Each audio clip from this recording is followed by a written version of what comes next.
a violation of the greater laws of the land, it can't be settled within the synod, then I believe we have a right as citizens in the left kingdom, or the kingdom of the left, as well as the kingdom of the right, to participate in trying to settle that through the proper legal means. Now, whether that is those who felt that the deck was stacked as far as exceptions to delegates, or those that believe on the board of directors that the laws of the state of Missouri are being violated with respect to the elected board of directors as opposed to an appointed commission, and who takes precedent and authority. So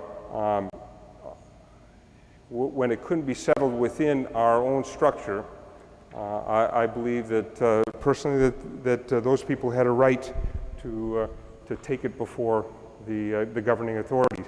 And the excuse that I hear, particularly with respect to the board of directors versus the Commission on Constitutional Matters, is that the church, because of the separation of church and state, the church sets its own and should be above the kingdom of the left, the rules of the state.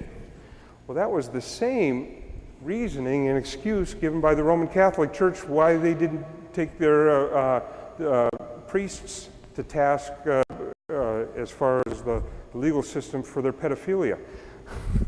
I don't think that flies. We, as a human organization, as a synod, also are responsible to fit under the laws of the state. In this case, we are incorporated as a synod under the state of Missouri. We need to abide by the laws of the state of Missouri. That's my answer. Thank you, Dr. Walrabi. It appears to many people, including myself, that I don't know what is happening in our synod in the fact that there doesn't seem to be much concern about the deterioration of doctrine and practice that has gone on and escalated more and more as time goes on. In the 1970s, it was the laity that saved the synod, who rose up in holy horror at the false teachings that were being promulgated at the seminary in St. Louis. But it doesn't seem that this is happening now. Could you comment on why that may be, and what can we do to catechize, to educate the lay people especially? Well, I think there are probably many reasons why it seems there's a general apathy or a loss of interest in what is happening within our synod. Part of it, I think, is catechesis, whether that is when young people go through confirmation. I have heard horror stories. I have heard that some churches do a weekend retreat for their confirmation instruction and then have confirmation.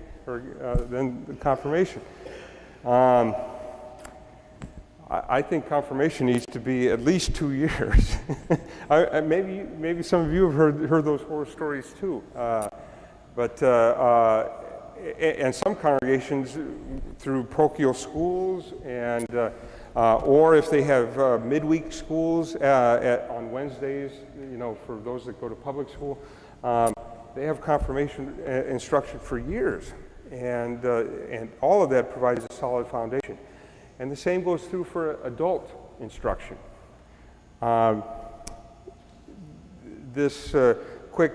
few courses in confirmation or reception as a member, I think that our adults that are coming into the Lutheran Church need to be thoroughly instructed in Luther's small catechism. And once they have finished that, encouraged to read the large catechism and then study other issues. And that goes for ongoing education within our congregations for our confirmed members. But I think part of the problem too is the competition that we have in this modern age, I don't think the church had that. Prior to 1945, 6, when television first came out? That was a little bit before I was born. But with the competition of television and many other things with respect to entertainment, that draws people's attention away from what should be primary in our life, and that is our faith in Jesus Christ and how that faith is nurtured and strengthened through God's Word and sacraments.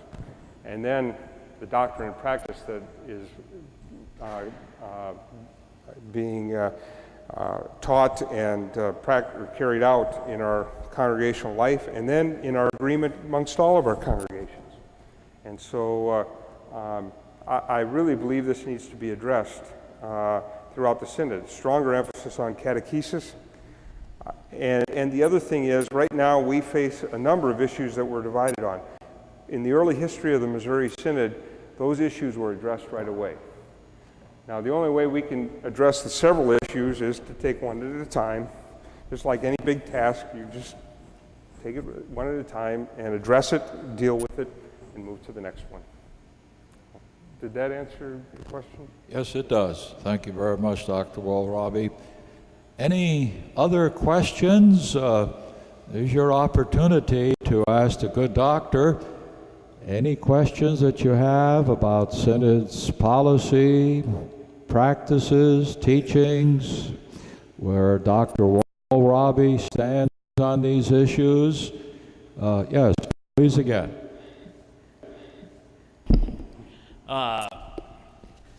There are a lot of, quite a number of people that disparage the fact that politics seems to have infected our Synod and the processes by which we elect officers and members of boards and committees. Do you have any ideas or any thoughts about how that might be changed in the future? I don't know that it will be changed. And the reason I say that is because it is a part of American life, and the reason it wasn't a part of the Synod before 1935 was because the Synod was ethnically separated from most of American life. Politics started coming into play with the New York pastors protesting the Synod's position on service to military personnel during World War I, and how we cooperated with other Lutheran church bodies with which we were not in fellowship. And the New York City area Missouri Synod pastors didn't like it, so they held a big protest meeting. President Fotenauer and the top vice presidents had to go out to New York City, and they had to reach some kind of agreement to where the East Coast Lutheran pastors could work in some way with the other Lutheran church bodies to provide ministry at the various camps for soldiers before they went over to France.